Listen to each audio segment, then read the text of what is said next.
فرحان صاحب، پہلے تو یہ والی ڈیل جس کی آپ بات کر رہے تھے، جس کے بعد پورے اسلام آباد کے اندر، پورے پاکستان کے اندر تھرتھلی مچی ہوئی ہے، اس کی ذرا اصلیت بتائیے گا کہ کیا آفر ہوا تھا، کیا کوئی ڈیل تھی، کوئی اس طرح کا معاملہ تھا یا نہیں تھا؟ اس کی ذرا اصلیت بتائیے گا۔ دیکھیں، وہ جس بات کو ریجیکٹ کر رہے ہیں وہ درست کر رہے ہیں۔ فیصل واڈا صاحب اور عطا طاہر اس میں صاحب، ہوا یہ ہے کہ ایک بات چل رہی تھی عمران خان صاحب کے رویے کی، یہ پچھلے 2-2.5 سال، بلکہ ایون جو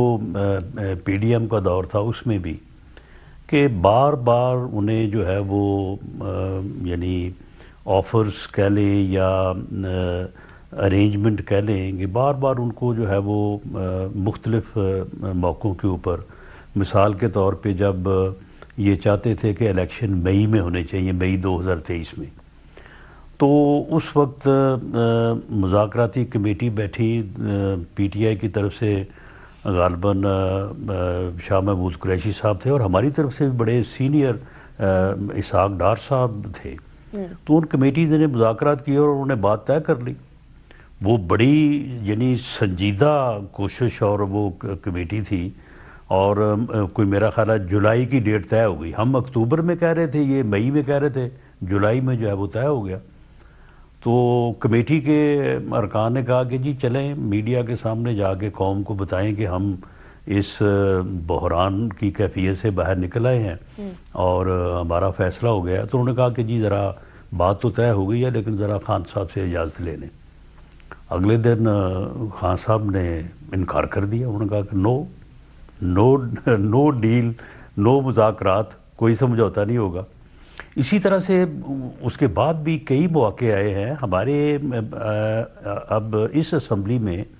مذاکراتی کمیٹیز بنی ہیں، ہماری طرف سے سینئر ترین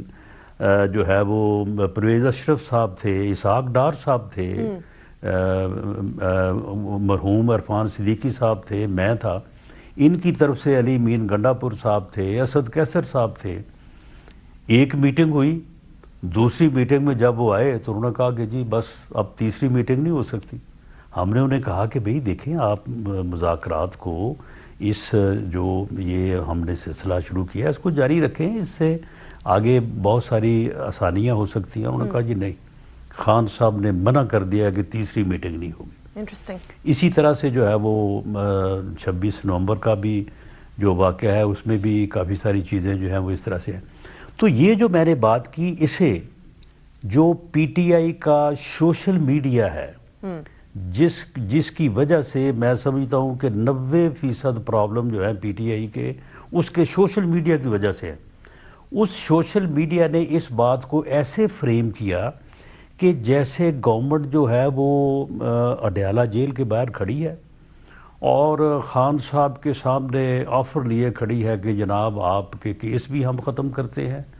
آپ کو اور بھی جو ریلیف آپ چاہتے ہیں ہم دیتے ہیں، لیکن خان صاحب جو ہے وہ انکار کر رہے ہیں،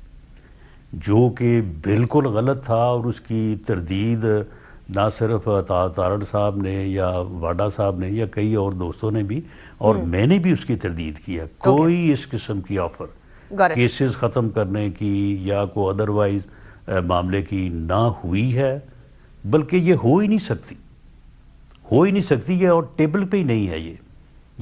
جتنے عمران صاحب، اگر یہ واقعات پر نہیں ہے تو پھر اب جو مذاکرات کی بات ہو رہی ہے، جس کی آپ آفر کر رہے ہیں، حکومت آفر کر رہی ہے، اس میں کیا ٹیبل پہ ہے، اس میں کیا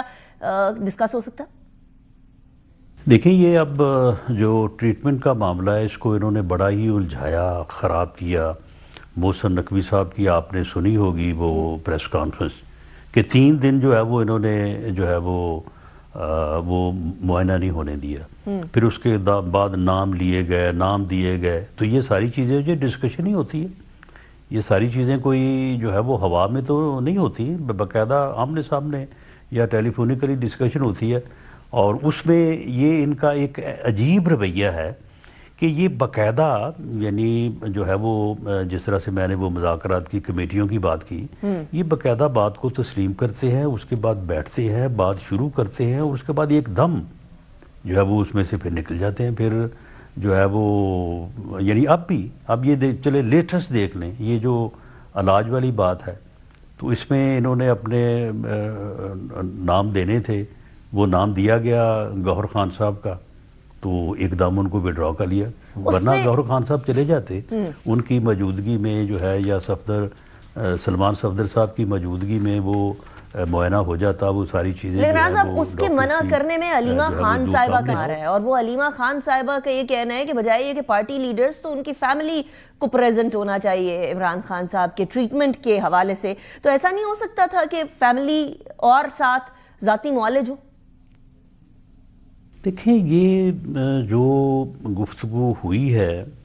تو اس میں جو میں سمجھ پایا ہوں، محسن نقوی صاحب نے بھی پوری وضاحت سے بات کی ہے، جی اس میں تو ان کو کافی جو ہے وہ کنسیشن دینا چاہتے تھے، لیکن یہ ان کے رویے پہ آپ دیکھیں، یہ علیمہ خان صاحبہ جو ہیں وہ ٹھیک ہے، بہن ہے عمران خان صاحب کی، ہمارے لیے ہمیں ان کی عزت ہے، تو انہوں نے کوئی بیان سوشل میڈیا پہ تو میں نے دیکھا ہے، مجھے نہیں پتا کہ میڈیا پہ چلا یا نہیں چلا، انہوں نے کہا کہ انہوں نے ایک ڈیل آفر کی، جی چلا ہے ابھی تھوڑی دیر پہلے، آپ اگر انہوں نے یہ لفظ بولا ہے کہ میں ڈیل آفر کرتی ہوں کہ میں جو ہے وہ یعنی آرمی چیف کے متعلق کہا کہ ہم اس کے متعلق کوئی بات نہیں کریں گے، تو اس کے بدلے جو ہے وہ یہ کر دیں، فیملی شفا ہاسپٹل میں ان کو داخل کر دیں اور فیملی کو الاؤ کریں، اس قسم کی بات کی ہے۔ اب دیکھیں یہ ڈیل تو خیر نہیں ہے، لیکن ایک گفتگو یا ایک ارینجمنٹ ضرور ہے، چلیں اس کو اگر ڈیل بھی کہنا تو کہہ لیں۔ تو اب اس سے اب یہ ہو سکتا ہے یا نہیں ہو سکتا، یہ تو اب ان اکارڈنس ود لا ہی دیکھا جائے گا کہ کیا اس قسم کی کوئی فرمائش پوری کی جا سکتی ہے یا ڈاکٹروں کی ریکمنڈیشن پہ یہ ہو سکتا ہے۔ اوکے، میری انڈرسٹینڈنگ یہ ہے کہ جب تک ڈاکٹر ریکمینڈ نہ کریں اس وقت تک انہیں کسی پرائیویٹ ہاسپٹل میں داخل نہیں کروایا جا سکتا۔ لیکن عمران صاحب اگر لیکن علیمہ خان صاحب کا یہ کہنا کہ یہ کریں اور اس کے بدلے میں ہم یہ کریں گے، اٹ مینس کہ انہیں پوری طرح سے اس بات کا احساس بھی ہے اور علم بھی ہے کہ ہم آرمی چیف کے متعلق جو گفتگو کرتے ہیں، جو ٹویٹ کرتے ہیں، جو باقی باتیں کرتے ہیں، تو اس کا کیا امپیکٹ ہے۔ تو بھلا ان سے کوئی پوچھے کہ آپ کیوں کرتے ہیں؟ ابھی آپ اداروں کے خلاف جو ہے وہ ہرزہ سرائی اور اداروں کو خلاف وہ پراپیگنڈا جو ایک دشمن ملک کر رہا ہے، تو آپ اس پراپیگنڈے کا حصہ کیوں بن رہے ہیں یا اس پراپیگنڈے کو کیوں دہراتے ہیں؟ اور اگر آپ دہراتے ہیں تو پھر آپ کو احساس ہے نا اس بات کا کہ یہ آپ کے لیے جو ہے وہ پھر